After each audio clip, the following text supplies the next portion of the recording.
আসসালামু আলাইকুম, কেমন আছেন সবাই? আশা করি ভালো আছেন। আল্লাহর রহমতে আমরাও অনেক ভালো আছি।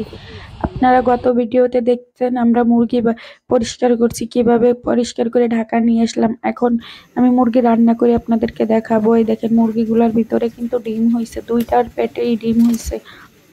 আর যখন আমি গ্রামে বসে নাড়ি বুড়ি পেট থেকে বের করি তখনই আমি একটা ডিম পাইছি, ভালো ডিম, ওইটা শক্ত, যেরকম মুরগিতে পাড়ার পরে হয়, হয়তো বা ওইটা ওই দিনকে পারতো। তো এইগুলা মুরগি এখন আমি কাটবো, দুইটা মুরগি এখন আমি পিস করে নিচ্ছি। এই যে এইটা একটা, আর এই সাইডে যে আরেকটা মুরগি আছে, দুই পরিষ্কার করে আলাদা রাখছি। এখন আমি একটা রান্না করব, আরেকটা অন্য একদিন রান্না করব। আজকে আমি পোলাও রান্না করব। তো পোলাওর চালটা আমি ধুয়ে নিছি, আর এখন আমি পেঁয়াজটাও ভেজে নিচ্ছি সুন্দর করে, দেখছেন লাল লাল করে মচমচা করে ভেজে নিচ্ছি। এখন পেঁয়াজটা তুলে নিচ্ছি।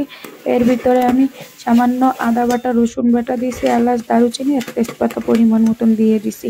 এগুলো আমার ভাজা হয়ে গেছে। এখন এর ভিতরে আমি ধুয়ে রাখা চালটা দিয়ে দিব। তো চালটা দিয়ে আমি একটু অনেকক্ষণ কষাবো। আর চালটা ভাজা ভাজা হইলেই পোলাওটার স্বাদ একটু বাড়বে। আর আপনারা যদি ভাজতে না চান এর ভিতরেও পানি দিয়ে দিতে পারেন, কিন্তু আমি ভাজা ভাজা করতে চাচ্ছি। এর ভিতরে আমি এখন পরিমাণ মতো পানি দিয়ে দেবো। পানি কিন্তু সবসময় পোলাওর চাল যে কয় কৌটা দিবেন তার দ্বিগুণ পানি দিবেন, ডাবল পানি দিবেন। তাহলে আপনি যদি যেটা দিয়ে পোলাওর চাল মাপবেন এটা দিয়ে দিলে আপনার পানি কম বেশি কখনোই হবে না। এই পর্যায়ে আপনি লবণ দিয়ে দেবেন পানি থাকতে, তাহলে আপনার সবগুলা চালের ভিতরে আর কি ভাতের ভিতরে ঢুকবে। আর আপনি যদি না বোঝেন একটু পানি খেয়ে দেখবেন, পানি যদি পারফেক্ট লবণ হয় তাহলে আপনার ভাতটাও পারফেক্ট লবণ হবে। তো এখন আমি এর ভিতরে ঘরে দুধ নাই, তো আমার ছেলের খাওয়ানো গুঁড়া দুধ আমি একটু গুলাই দিয়ে দিলাম। আর আপনাদের কাছে যে দুধ থাকবে এই দুধই দেবেন, বেশি করে দেবেন, তাহলে পোলাওটা আর একটু বেশি মজা লাগবে। আমার ছেলে কান্না করতেছিল বাথরুমে, তার কাছে গেছি। এই মরিচটা আরো আগে দেওয়া উচিত ছিল, কিন্তু এখন দিছি, তাতেও কোনো সমস্যা হবে না। মরিচ দিয়ে দিলাম কিছু, আর এখন এই যে একটু ঘি দিয়ে দিলাম 1 টেবিল চা চামচ। আপনারাও আপনাদের পরিমাণ মতো দিয়ে দিবেন। তো আমার ভাতটা হয়ে গেছে, এখন আমি ঢেকে দিব।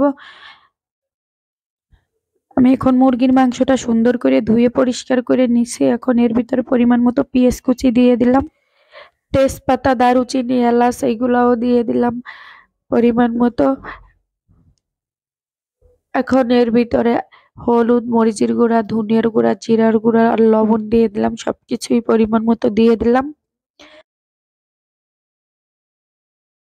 এখন আমি এটার ভিতরে আদা, রসুন আর পেঁয়াজের পেস্ট এইগুলা সব দিয়ে দিলাম। এগুলাও সবকিছু দিবেন আপনারা পরিমাণ মতন। আর যারা সবসময় রান্না করেন এদের হাতে একটা আন্দাজ আছে, এরা মাপাও লাগে না, কিছু না, একটু দিয়ে দিলেই হয়। তো এখন আমি এই পর্যায়ে সয়াবিন তেল দিয়ে দিলাম। তো তেলটা দিয়ে ভালো করে মিশাই নেবেন। আমার কাছে মনে হলো একটু কম হয়েছে, তাই আমি আর একটু তেল দিয়ে দিলাম। তো আপনাদের কাছে যদি হাতে সময় থাকে তাহলে আপনারা আধা ঘন্টার জন্য রেখে দিবেন, কিন্তু আমি এখনই চড়াই দিব। আজকে শুক্রবার, আর বেশি সময় নাই হাতে, এজন্য এখনই চড়াই দেব। তো রান্নাটা আমার এই যে দেখেন কিছুক্ষণ পরে ঢাকনা উঁচু করার পরে এরকমের হয়েছে। তো আপনারা মাংস যত কষাবেন ততই মাংসর টেস্ট ভালো আসবে। মাংস কষানোর মধ্যেই সব কিছু, রান্নায় আপনি যত তেল ঝাল দেন তাতে কোনো লাভ নাই, কিন্তু আপনার রান্নার জানা লাগবে, রান্নার ভিতরেই সব কিছু। জাল কমাই দিবেন, অল্প আঁচে রান্না করবেন। আর আমার কিন্তু দেখছেন তরকারিতে কিন্তু ব্লো করতেছে, জালটা কেমন আছে তাহলে বোঝেন। তারপরে মাংস যেন পুড়ে না যায়, এদিকে খেয়াল রাখবেন, মাংস পুড়ে গেলে ভালো লাগবে না। এটা হচ্ছে আমার পোলাও ভাতের ফাইনাল লুক। তো কেমন হয়েছে সবাই জানাবেন। কারোর সাথে কেউ কিন্তু মেশে না, ঝরঝরা আছে, আর মাংসটাও এই যে। তো সবাই ভালো থাকবেন, সুস্থ থাকবেন, আমাদের জন্য দোয়া করবেন। আর আমার পেজটি যারা ফলো দেন নাই প্লিজ ফলো দেন। আল্লাহ হাফেজ।